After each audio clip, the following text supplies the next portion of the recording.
Well, it has officially been 2 years since my wife and I bought this off-grid cabin up here in the beautiful mountains of southeast Idaho. If you guys have watched any of my previous videos about the cabin, you'll know that our closest neighbor is 5 miles away.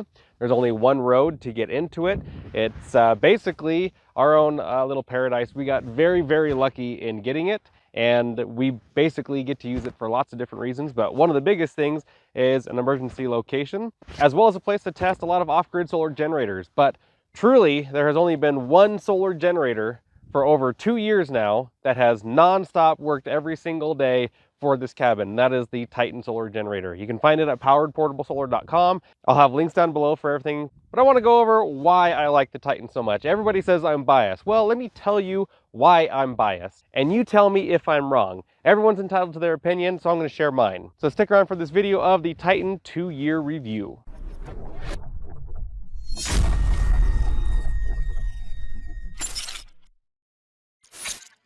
Now, there are 3 things that make a good solar generator. First of all is an inverter big enough to run whatever equipment you need to run. The mini split that we have, which provides air conditioning as well as supplemental heat, is powered by its own rack of solar panels. Our well pump is also powered by its own rack of solar panels. So for our situation, we don't need 240 volt power. Second is a battery bank big enough to go through at least a day of no sun. Because everybody knows that when you've got bad weather, you're not really getting a lot of solar charge. And so you need those batteries to be able to get through that long period of time when you don't have a lot of sun. And then the third thing, which is arguably possibly the more important out of the 3, is solar input. With a solar generator, you have to have solar going into it. Otherwise, the batteries are going to run out and you're just not going to have a working machine. So that's one of the biggest things that all of the solar generator manufacturers have failed on, is good solar input,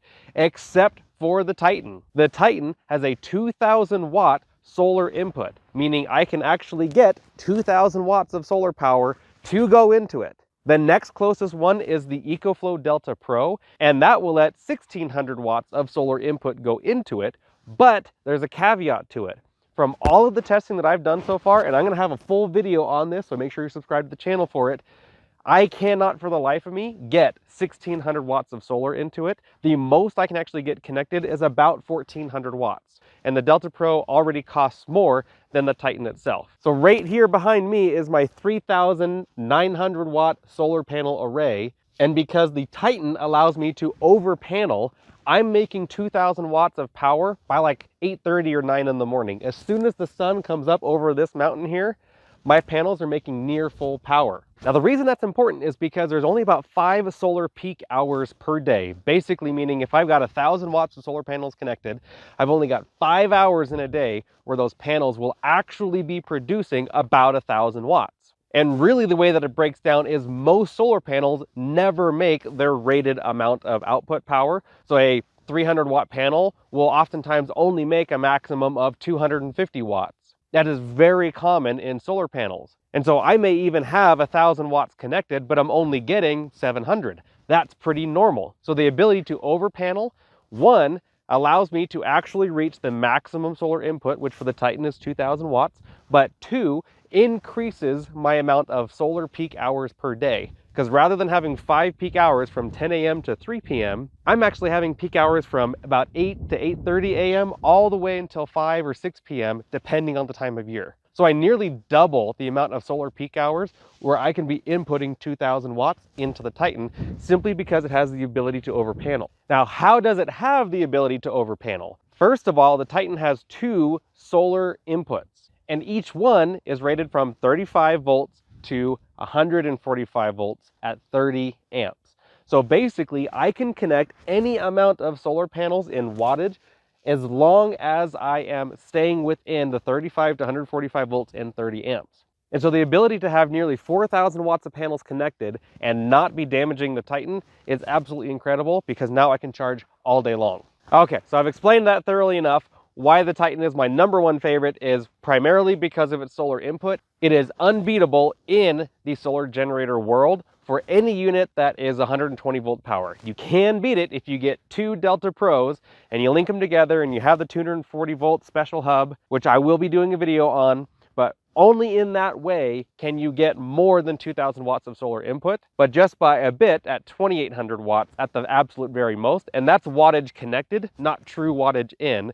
So we'll have to test in that video how much true wattage is actually going in, because we may have 1,400 watts of panels connected, but may only be getting 1,000 watts of power to go into the Delta Pro. That's yet to be seen, so that's neither here or there. Now, the other part is the battery expansion. The Titan has 2,000 watt hour lithium ion or lithium NMC batteries. They're really rated to 2,000 cycles because the way that the Titan batteries were designed was so that you don't actually get to use the full capacity of it, which means you're never draining it all the way to zero, which increases the life cycles. It was a brilliant design, one of the reasons why I like it so much. But a lot of people prefer the lithium iron phosphate, and that's perfectly fine. They're really two different camps in my mind. Lithium ion is a little bit more portable, but has a little bit less cycles, whereas the lithium iron phosphate is not nearly as portable, but has way more cycles. So yes, it makes sense for my cabin, since it's not going anywhere, that Titan is going to stay there forever. It makes sense to have lithium iron phosphate batteries. But I've been running it for 2 years, every single day, non-stop, and have yet to have a battery issue. Okay, it still runs perfectly fine. I have people stay up here all the time and don't run out of power. And in the off chance that they do run out of power, we have a propane generator that we can turn on, be running the whole cabin, and be charging up the Titan in just a few hours with the wall chargers. And then we're back up and running on solar or on the batteries again, turn off the propane, and that propane single tank will last us for weeks if we have to do that, if we have absolutely no sun. So I have a backup for my solar. So if I don't want to do that, I can just get more batteries and stack them on and increase the battery capacity as much as I want. And then of course, back to the original item, which is the inverter. Since the Titan has a 3,000 watt inverter that it can actually push out 3,000 watts continuously as long as there's 2 batteries connected, then I don't have to worry about power. I have 3 batteries connected, so that load of 3,000 watts is spread across all 3 batteries, so it's really not hurting the batteries at all. But basically 3,000 watts I find is plenty of inverter capacity for any emergency situation. And that is the mindset that I have with the Titan solar generator, is it's really good for emergency backup because it's got a large inverter, expandable battery, and large solar input. But then on top of that, it's also really good for RVs, cabins, and so on. It's portable enough that I can take it anywhere I want because the batteries are only 35 pounds each and I can move those individually, versus these newer big units like the EcoFlow Delta Pro, which I like and do recommend it, but the thing weighs 100 pounds. It's not nearly as portable, and I can actually get the Titan battery capacity larger than the EcoFlow Delta Pro battery capacity can go to. But in the end, 2 years of non-stop running, I don't know of any other solar generator that has been able to do that besides the Titan solar generator. In 2 years, we'll know about the Delta Pro on how well that does, but it takes time. Until something else proves the Titan to be inferior, then I'll change my opinion. There are other good systems out there, like the EcoFlow Delta Max, the Delta Pro. There's a new Renogy one. All Powers is coming out with another one. All of these systems have their merit, but there's only one that is tried and true, and I know for sure is going to work for me every time, and that's the Titan. It's on poweredportablesolar.com. If you guys have any questions, just reach out. info@poweredportablesolar.com, or go to poweredportablesolar.com. We have our contact page. There's our phone number. Reach out and be happy to answer your questions. We help people all the time figure out how to get these systems to work with their RVs, their cabins, for their home. And guys, it's really that simple. There are other good systems. The Titan is still my favorite. So if you're interested in being truly prepared, and the back order has gotten much, much shorter now. I know in the past we had a long back order on them, but now we're down to weeks, not months. Shoot me an email, give us a call. We're happy to help, and you too can be better prepared in that way. If you want to support the channel, when you order that equipment, order it through poweredportablesolar.com. Those funds go to purchasing more equipment to review for you guys. That's what it's there for. Also, if you want to be an additional supporter, you can go to patreon.com/minutemanprep and sign up to be a member there and get direct contact with me, and I'll help you figure out whatever you want to figure out. And I like that the Titan keeps electricity simple. Plug it in, flip the switch, I'm running. It's that simple. Thank you guys so much for tuning in. Be prepared. Check out poweredportablesolar.com. See you all in the next video.